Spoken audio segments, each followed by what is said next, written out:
This is KTN News.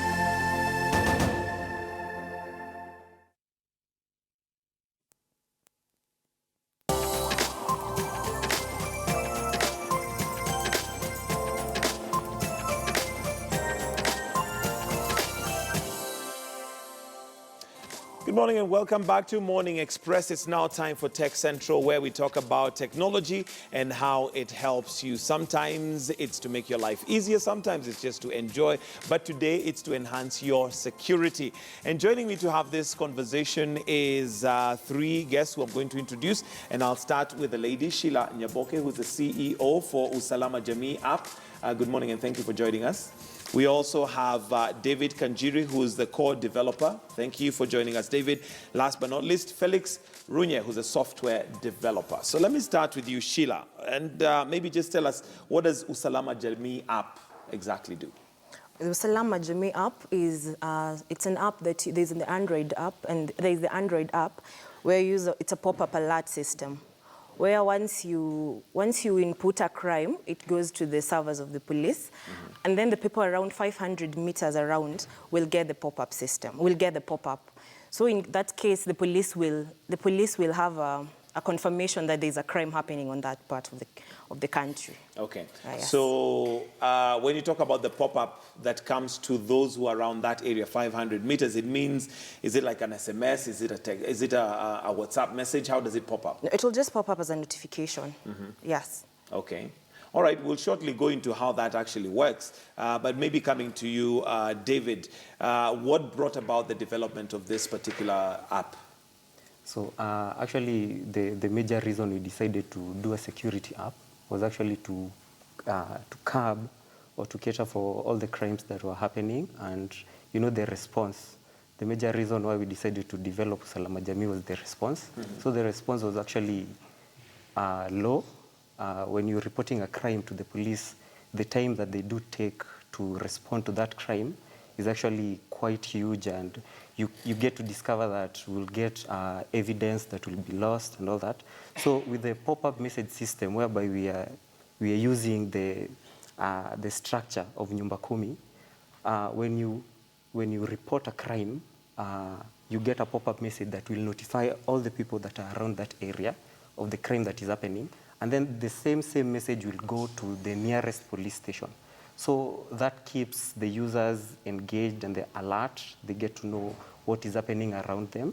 And also the police get to get the exact location of where the crime is happening, because with the application, we're using GPS and we're using also Google Maps. So we can triangulate the exact position where the crime is happening, and the police can respond actually quite fast. Okay, so is this app catering for the fact that people in that area, whatever area the crime is taking place, need the information, or is it to alert the government agencies that there is a crime in that area? What exactly is it addressing? So it caters for both, because one, it will get to inform the people around that area that maybe burglary or another crime has happened, and at the same time it will transfer the same information to the nearest police station, so that they can respond.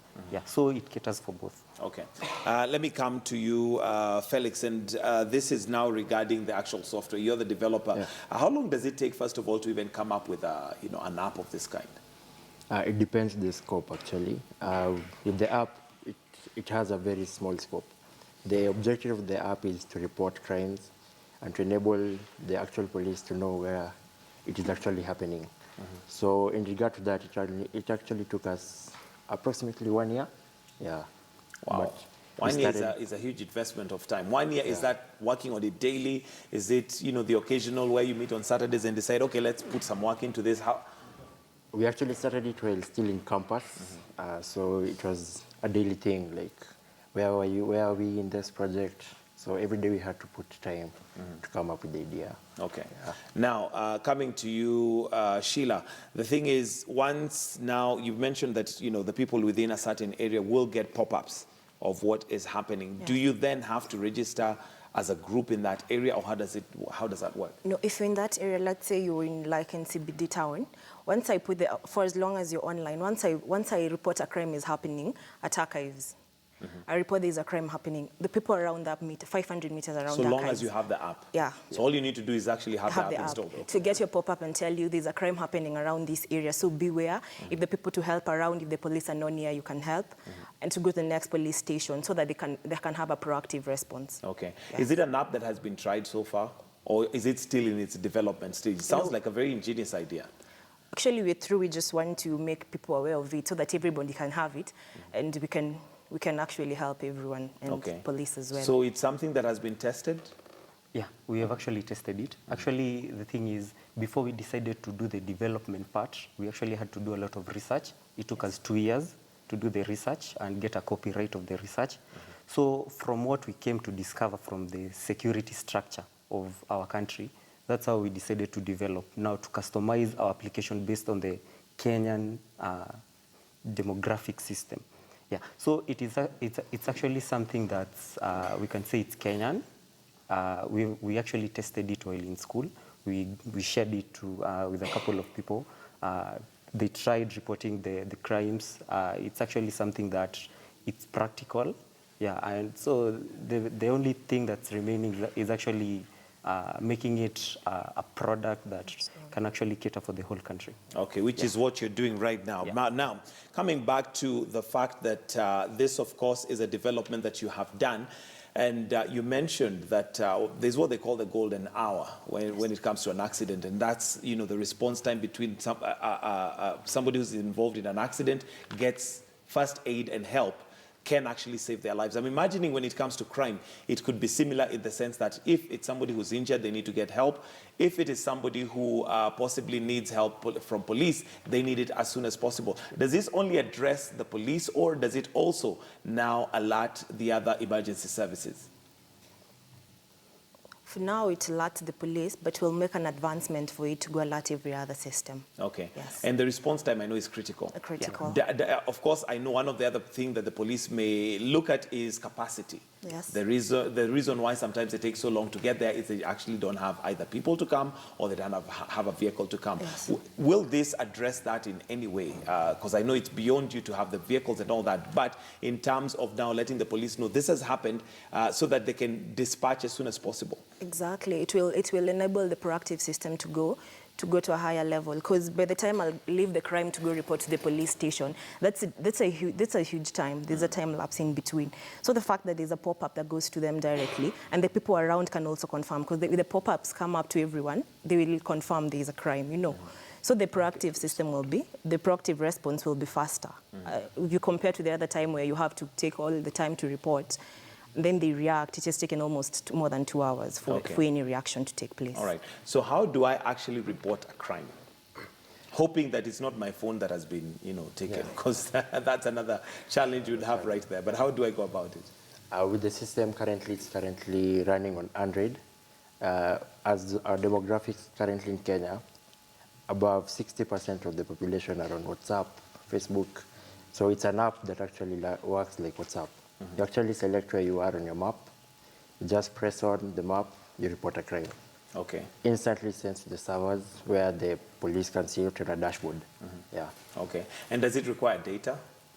Yes. For you to do that? Yes. It requires data for it to run. Yeah. Okay, so obviously if you don't have data, then that becomes another challenge. Yeah. All right. Let's look at reach. How far does it reach, Sheila? Is it countrywide? Is it in Nairobi currently? Is it in the whole country?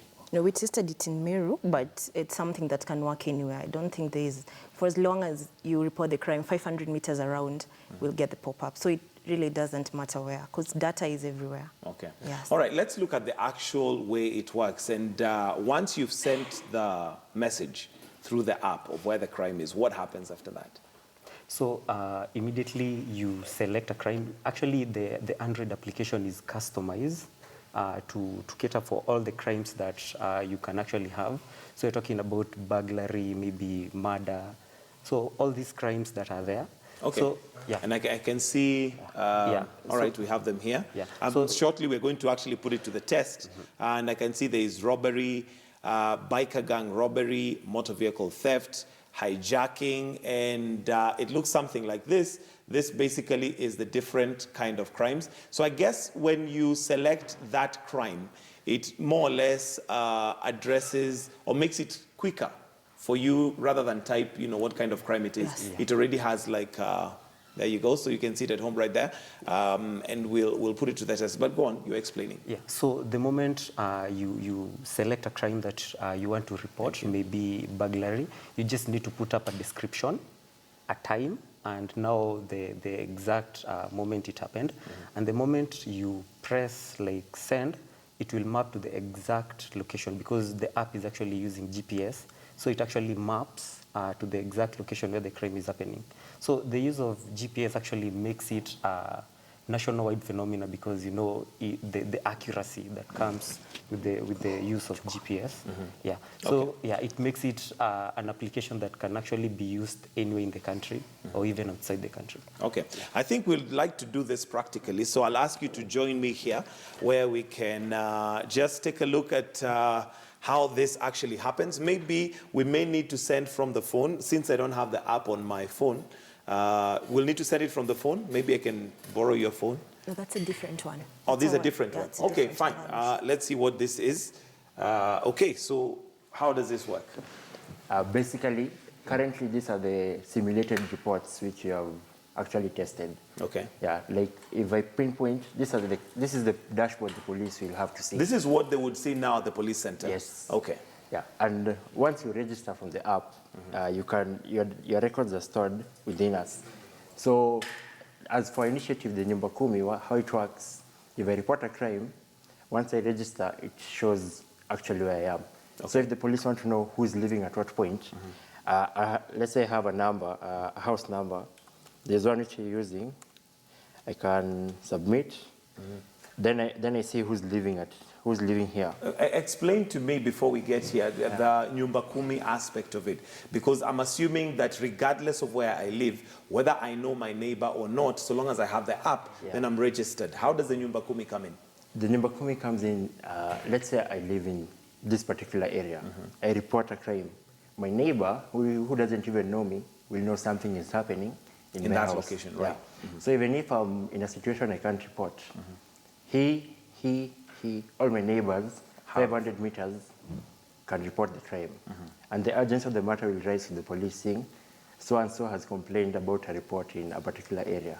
So they'll address the system as serious and send in appropriate personnel to take care of the situation. Okay. Yeah. All right. I understand that. So here you have the details, right? Yeah. So what you've done here is that you've entered this is the data. Yeah, this is the that data. is available to the police. Yeah. Okay. Once you sign up from the app, the data is stored in the system. Okay. For example, and maybe just to make sure that everybody at home or wherever you're watching from, you can see there's a constituency, there is the district, there is location, so it gives you a pretty accurate analysis of where you are. There's a first name, there's a community. Is this a community that is within the police, or is it one that has been formed by that Nyumba Kumi group? yeah, it's by that Nyumba Kumi location. Yeah. Okay. Owner of the house, you have the last name, you have the section, you have street and court number. Quite a number of details right there. Yeah. I guess giving the police a very accurate analysis of where exactly you are. Yes. Carry on. Once you report the crime, the police can verify your location, and this is what they actually see. This is from the control system whereby they can allocate. They know they have a police station near Kangeta or Maua or in Kindori. Depending on that location, they can send in appropriate personnel. And maybe you can just see the kind of report which are being sent. Okay. This is Tugi flats. Like this is Meru Hospital, it's just simulated. So you can say the agents of the crime, they are unarmed gunmen. Okay. Yeah, so this is the kind of the data that the police will be looking at. Okay. Yeah. All right. So now, once the people in this location, or rather, this is what the police see. Yeah. But for the Nyumba Kumi aspect of it, how do I get this information onto my phone? Once you report a crime via the app, so everyone around you or near you who has the app already will get the notification. Okay. Yeah, so it is encouraged as a community to have the app. To have the app. Yeah. All right. And is there any way that I can tell, if I'm the one reporting, that the police, one, have received the notification, and two, what they're doing about it? Yes, that we actually trying to implement that because it will mostly rely on the police. Yeah, because if you're a neighbor and you say it is being handled, no one else will start reporting it. Yeah. Okay. All right. Now, the other aspect of it is obviously when I look at it as an app that you've developed, I'm sure this is not just an app for the benefit of the community, but there's also the money side of it. How do you make money out of this? Sheila, you want to answer that? Maybe if we can just drill on Sheila right there. How do you turn this now into a business for yourselves? Okay, the business part actually was once you load the app, you have to make a subscription for you to use the app regularly. Okay. So that was good. So there's a cost to it, to whoever is going to use the app. Yes. Okay, and roughly what are we looking at in terms of spending? 50 shillings. 50 shillings. 50 shillings Yeah, per? annually. Oh, annually? Yeah, it's an annual subscription, and you get to report all the crimes that you get, and the police get to see. Actually, the reason why we're putting up a cost is actually to root out the serious guys who are willing to use our application. And those who want to be jokers. Yeah. How do you ensure that they're not pranksters who will actually use this? Because somebody could decide to do that for different reasons. Somebody could just do it for fun to see police, go there and say, oh, I did that. Or somebody could actually use it as a decoy, where if you want to commit a crime in a different place, you send an alert in one place, whereas the crime is taking place in a different place. How do you... So the reason for the pop-up message system is actually to cater for that, because we get a lot of people confirming if the crime has actually happened. Yes. Because the moment you get a pop-up, we've created a user interface where you can engage with us now from our servers, so we get to tell if the crime is really happening and the urgency of the matter that is there. Yeah. Okay. The other question, of course, then would be criminals could also subscribe to the same app, such that they're able to monitor what is happening, given that, it's open to anyone. How do you counter that? Actually, the way it works, once you report it, you don't see anything else. This is just the police. Your work is just to report a crime and engage the system in telling it the urgency of the matter.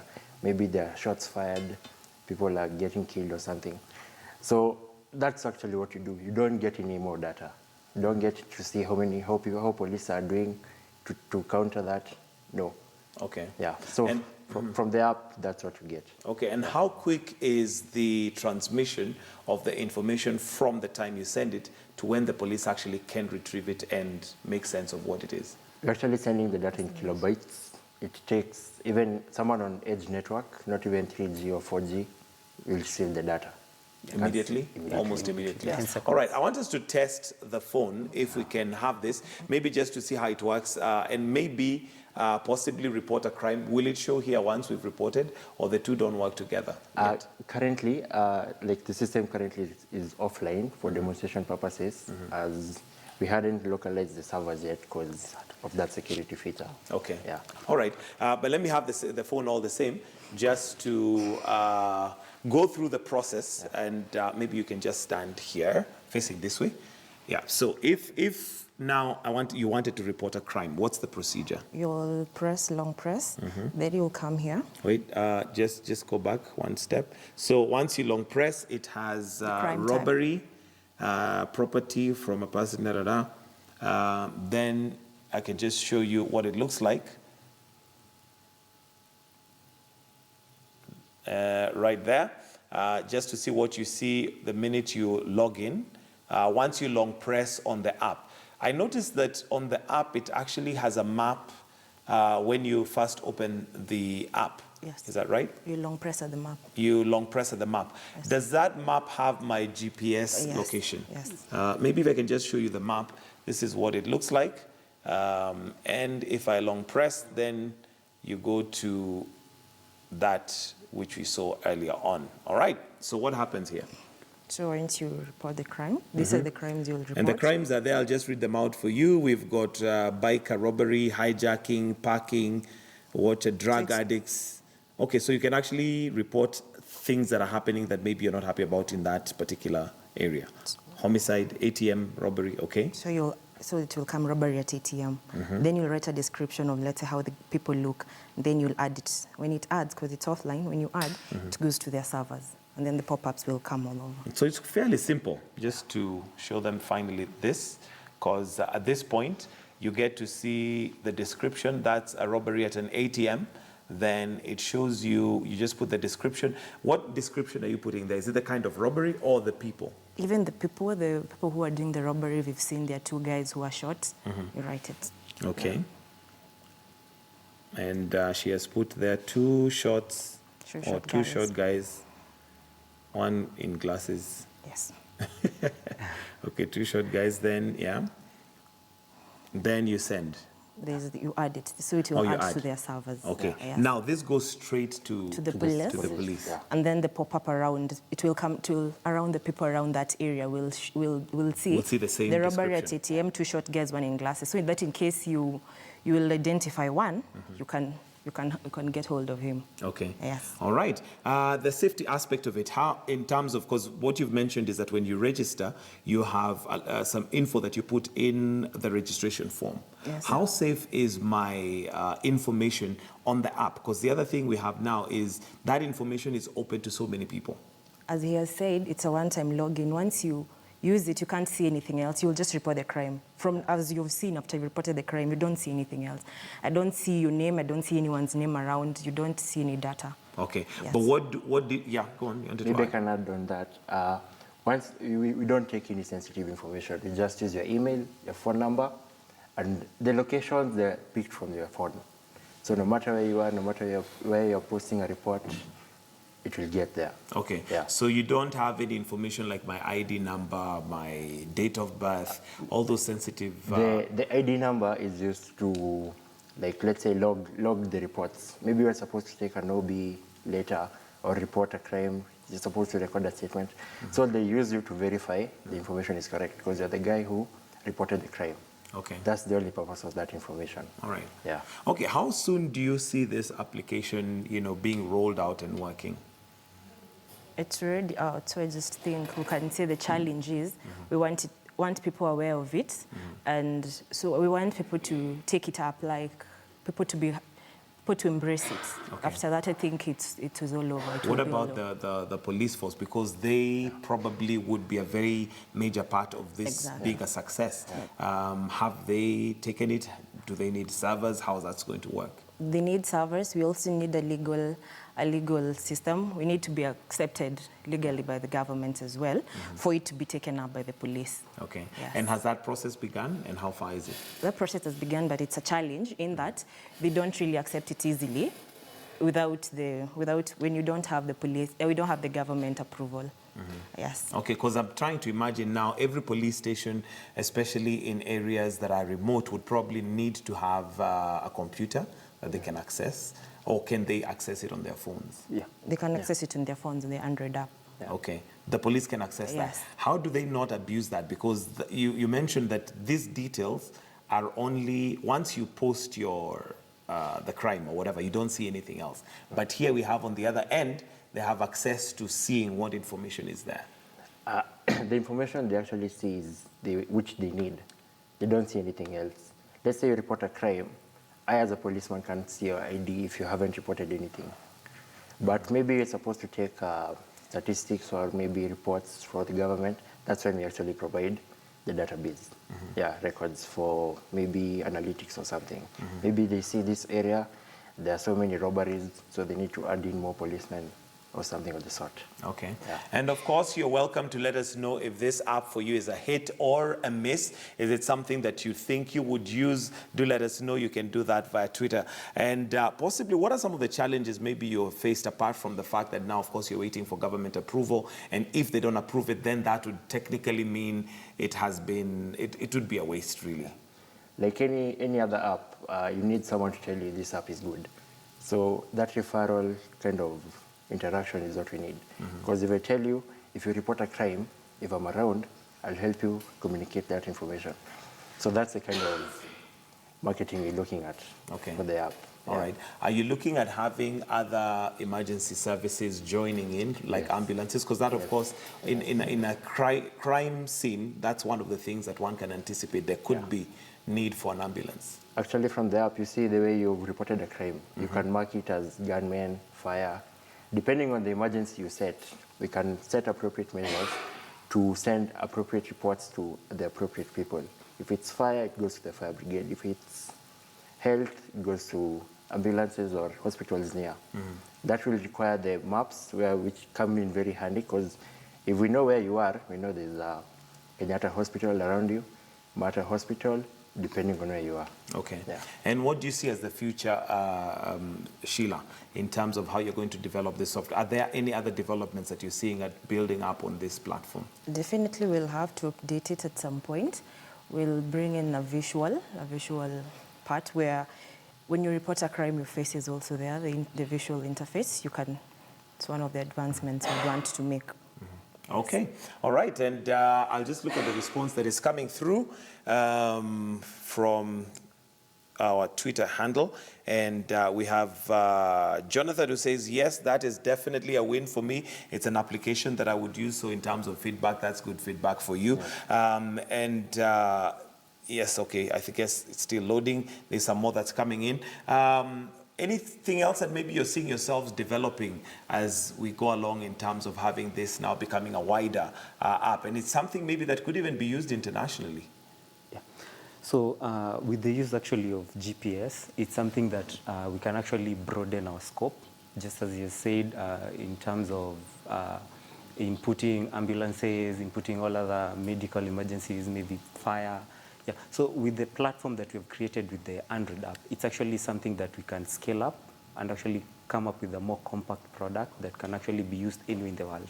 Okay. Yeah. All right. Thank you very much. Before we wind up, let me invite Michelle Ngele, who will come in. Michelle, Hi, what do you guys. think of the app? I think it's a really good app, especially when it comes to response, like they said, because, you know, especially in these road accidents, sometimes the response is so slow, so this could save many lives. Absolutely. Really cool app. Good job, guys. Yeah, so there you go. Another person accrediting and saying you would use the app. I would use this app. Absolutely. I would use Sounds this very good, and congratulations. So this is where we're going to wind up Morning Express this morning. But just a quick reminder, you need to get onto our website. Valentine's is coming very soon. It's Yes, on it Tuesday is. next week. And if you'd like to, well, go out for a blind date, get onto our website, Morning Express, and you'll get details right there. And we certainly will give you details as to how you can go out for that blind date. Michelle, would you go out for a blind date? I would not go out for a blind date. Somebody at home would be very angry. But tomorrow we will be having our Valentine's edition, Michael. And Absolutely. of course, I know Valentine's is on Tuesday, but we will be having a Valentine's edition tomorrow morning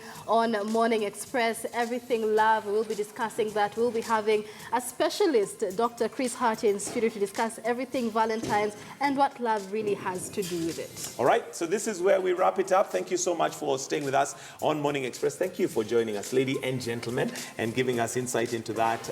All the best.